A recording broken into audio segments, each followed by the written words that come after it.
Hi YouTube friends, welcome back to the channel. Let's see how to restore this little table that I bought at a flea market for only 11 euros. It has very elegant lines, but I have to say it's a bit damaged and also kind of ugly. Let's see right away how to restore it. First, let me show you that this table had veneer on the top. The veneer was a bit raised, and you can see it here against the light when I move the phone over it. You can clearly see these lines from the veneer slightly above the surface. And it also had these beautiful wood grains, do you see here? These lines are very visible, so I couldn't have left it like that anyway. So I decided to sand it down, both because the veneer was too raised and because I wanted to bring out the wood grain. So I started sanding the wood.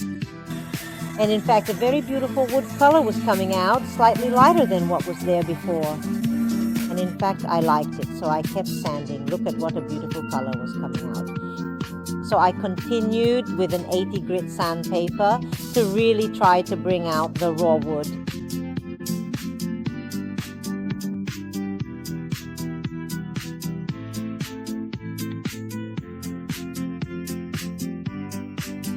But here's what happened when I kept sanding the wood. You can see that underneath it was chipboard, not wood. So in addition to having wood veneers, some lighter, some darker, underneath there was actually chipboard. So I absolutely couldn't bring everything back to raw wood. So I had to stop, and at that point I decided to come up with a completely different project.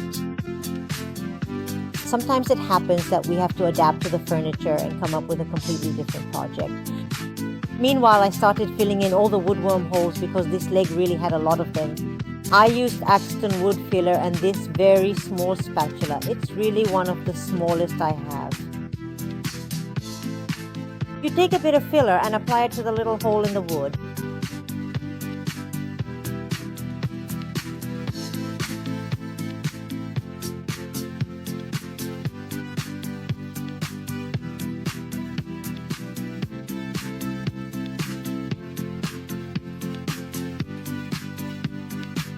This job is really tedious, maybe one of the most annoying to do, but I believe it's better to fill all the woodworm holes.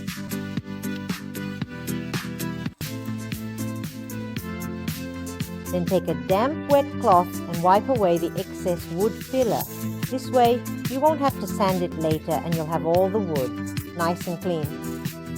After thoroughly cleaning the little table and washing it with hot water, baking soda or ammonia, I decided that I would apply a decoupage. So, before applying the decoupage, I put on a coat of our whiteness white, which is our optical white. Why do we do this? Because if you apply a coat of white under the decoupage, the colors of the decoupage will stand out better. So I painted everything white. This is the decoupage I decided to glue on. It's called Whisper of a Girl in a 2 format, and you can find it on our website, MyRestyling.com. As you can see, it's smaller than the table, so later we'll need to do some touch-up painting. But first we need to cut off all the borders around the decoupage, so I placed it on a towel. I then wet all the edges with some water so I could fray them all, the white borders. This way there won't be a sharp line when I go to do the touch-up painting. So I frayed all the edges of the decoupage with my fingers.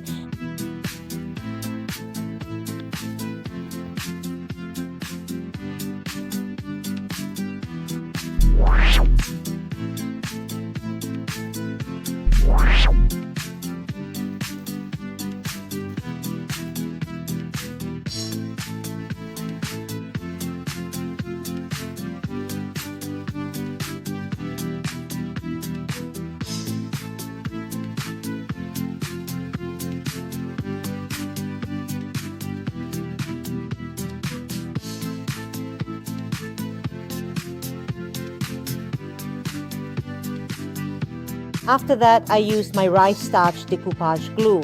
You can also find this in the shop on the website, and I applied it well everywhere. You need to remember to apply it generously, even with a crisscross brushstroke if necessary. In short, the important thing is to use plenty of glue, precisely because the decoupage needs to stick well.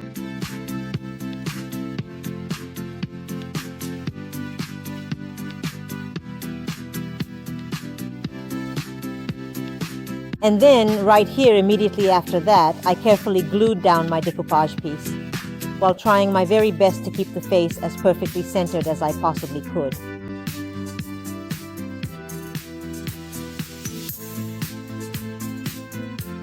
To avoid touching it with my hands, I used some plastic to smooth out all the wrinkles in the decoupage. Obviously, the decoupage can also be lifted up, and you can also reposition it since it's rice paper, so it's quite malleable. The important thing is to use plastic and not your hands, because otherwise the surface gets damaged.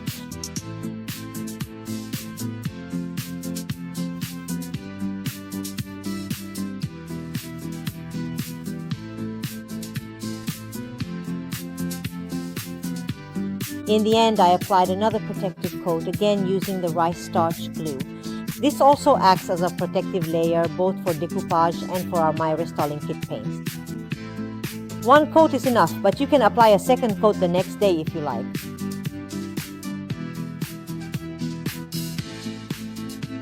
Once the decoupage is dry, use this sponge. I used the 100 grit one to remove the excess paper.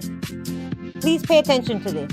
This step should be done when the protective layer is dry, so preferably the next day. Carefully sand the edges so that all the excess comes off, and importantly, the decoupage sheet doesn't get damaged.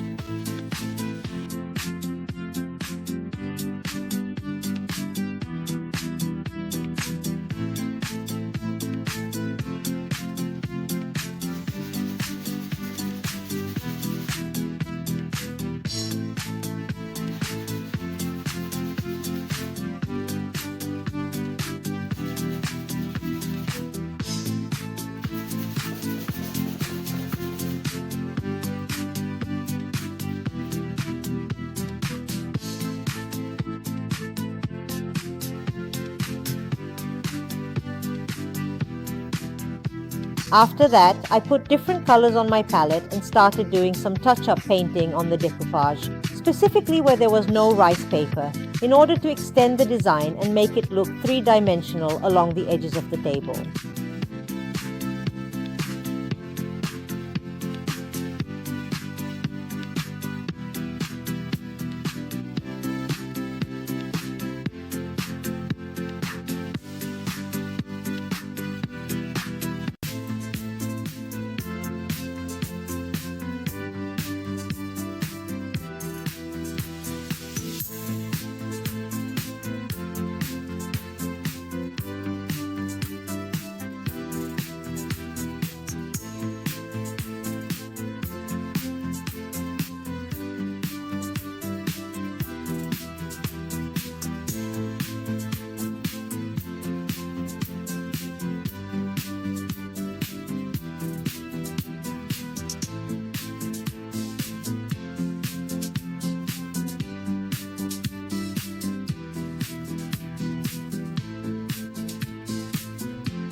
I then decided to paint the leg with our candy color, which is our powder blue. So I put some candy color in a small bowl because I want to give it a textured effect, so I added marble powder.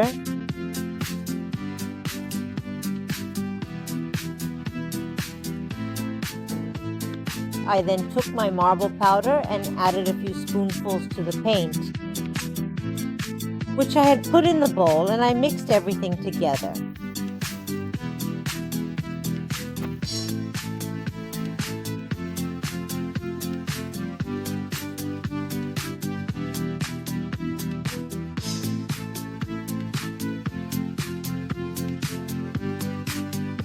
After that, I applied the paint along the entire edge of the table and on the leg, especially because the leg was full of woodworm holes, and even though they had been filled, it might not have been completely solid. So with the paint mixed with marble powder, it will stay beautiful and durable for a long time.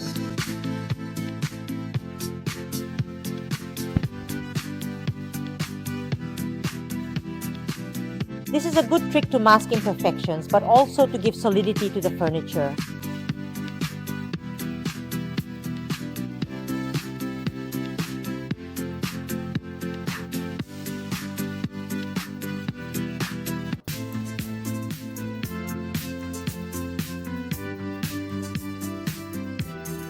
Then I decided to create a decorative effect called washing. So I took our white paint. I diluted it with water to make it very, very liquid, and with this liquid paint I painted over the blue, so as to emphasize the details a bit and create some shading.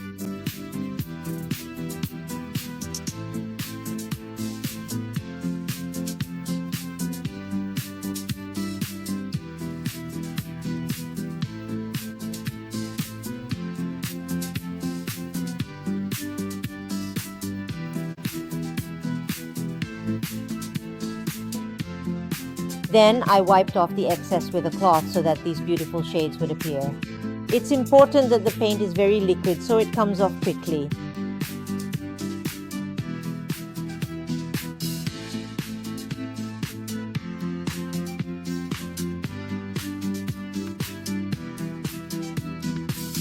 Of course, you can create any decorative effect you like.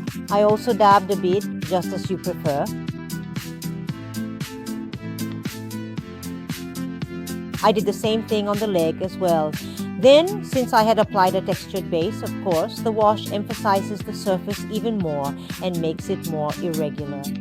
And also with colors that are a bit more varied and even more blended.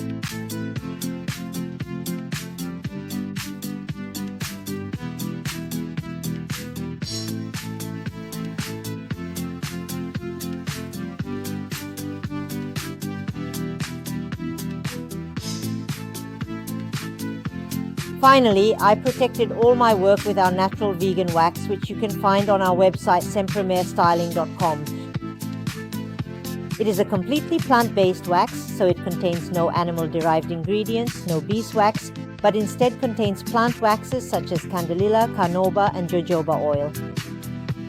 It is very, very protective thanks to the carnauba wax, and thanks to the jojoba oil, it leaves this effect. Semi-satin, so it really gives a glow to the furniture. So I recommend it to you, give it a try. You can find it on the website. One very important thing is that right after applying the wax, it's important to remove it with a microfiber cloth, just like I'm doing. Now this step is extremely important. This way, the furniture won't stay sticky and the wax will crystallize much sooner and much faster.